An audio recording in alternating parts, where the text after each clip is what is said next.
Evelyn Tori was wrongfully imprisoned in the United States for a crime committed by her boyfriend.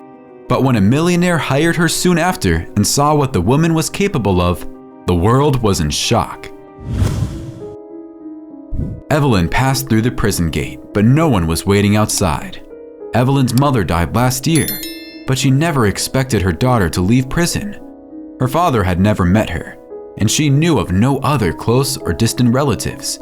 She found herself as alone as the day she walked in as she took the first step toward her freedom. She walked to the nearest bus stop and bought a ticket with the same spare change she had when she was arrested.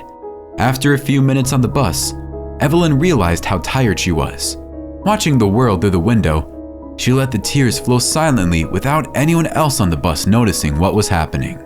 Evelyn had spent 3 years in prison, a time filled with despair, anguish, pain, fear, and humiliation. Sometimes, it seemed as if this nightmare would never end. When she found herself bullied by other inmates or in a situation from which she could not see a way out, she would take refuge in thinking about her work. Evelyn was a trained physical therapist who worked in rehabilitation therapy. She was really very competent. Sometimes, the prison doctor would joke that he would talk to the prison administration and ask them to extend her sentence, because Evelyn was like his right-hand man there and made his whole work process easier. It turned out that this did not sound like a compliment to Evelyn. It was a terrible joke that terrified her. After all, that doctor was nothing more than a slacker with a long history of simply unacceptable attitudes towards his charges. And given her training, she worked in the health department of the prison, following the Hippocratic Oath in the most sacred way possible. She was calm and attentive to the sick female prisoners. As the lack of medicines and equipment was a constant problem, the young professional had to develop an alternative rehabilitation method to apply to the inmates that was totally adapted to the prison's limitations. Thus, she was able to alleviate many problems of joint and back pain. There was always a line of people waiting to see her, and it wasn't only the inmates who wanted to see her. The administration staff and even some guards were keen to save money on private physiotherapists. But despite this recognition, the fact was that she was now alone in the world inside a bus. Her talent and methodology would be of little use because no one would hire an ex-convict, especially after she was convicted of complicity in a robbery.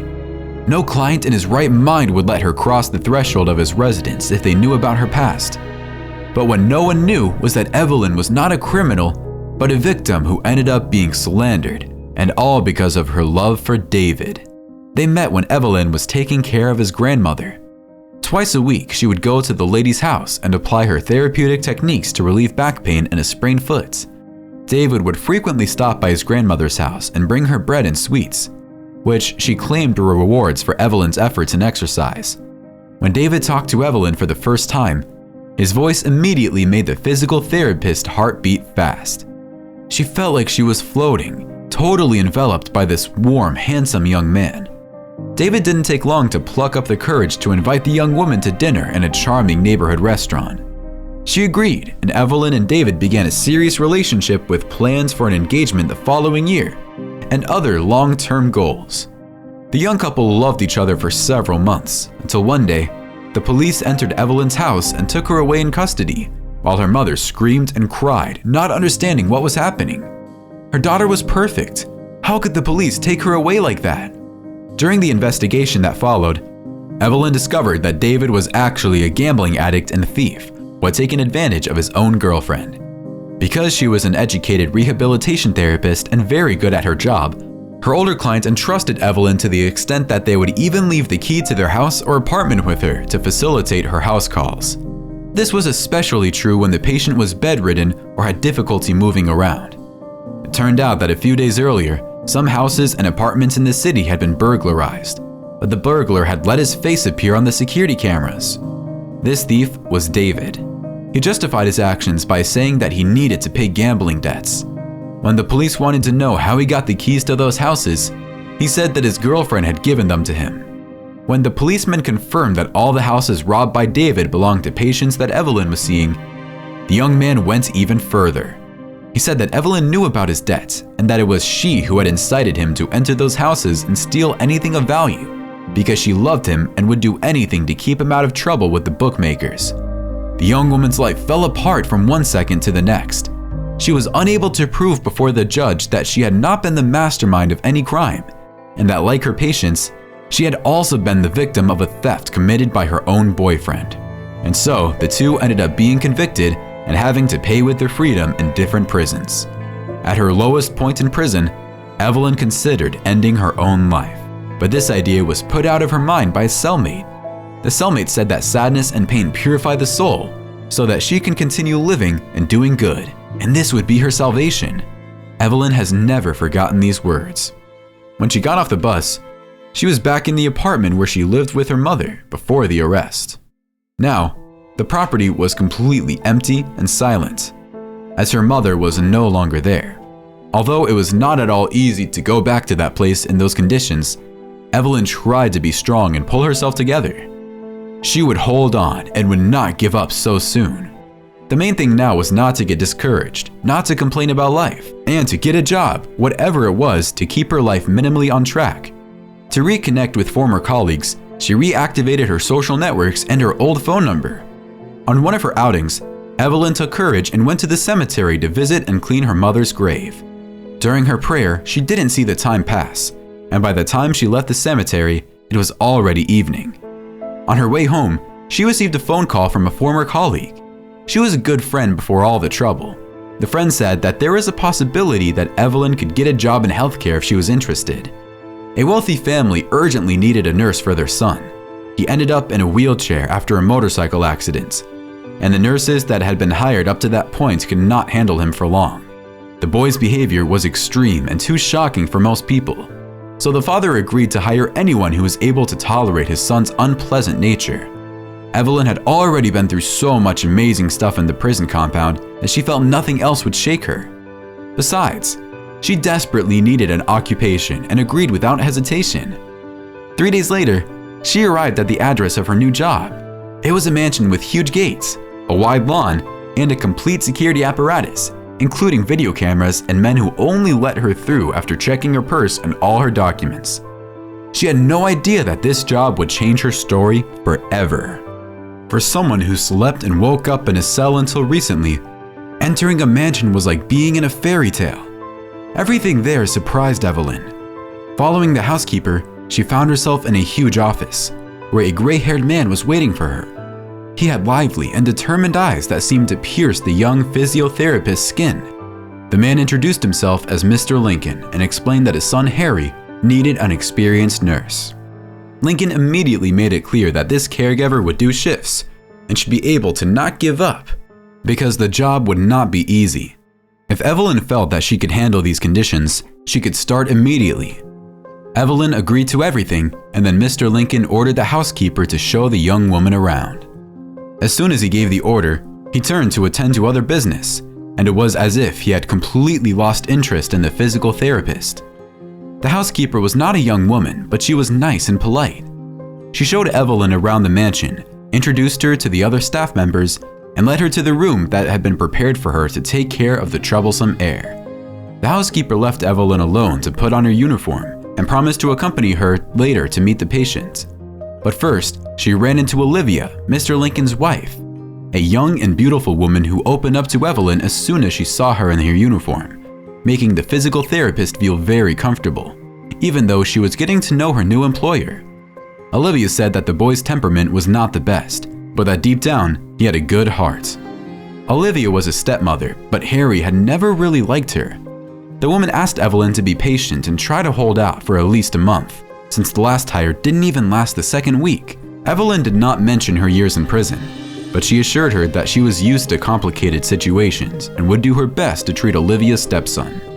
When they met for the first time that day, Harry paid no attention to Evelyn. He didn't even answer her hello and didn't even look at the young woman. He just sat in his wheelchair, his eyes glazing over the fire burning in the fireplace.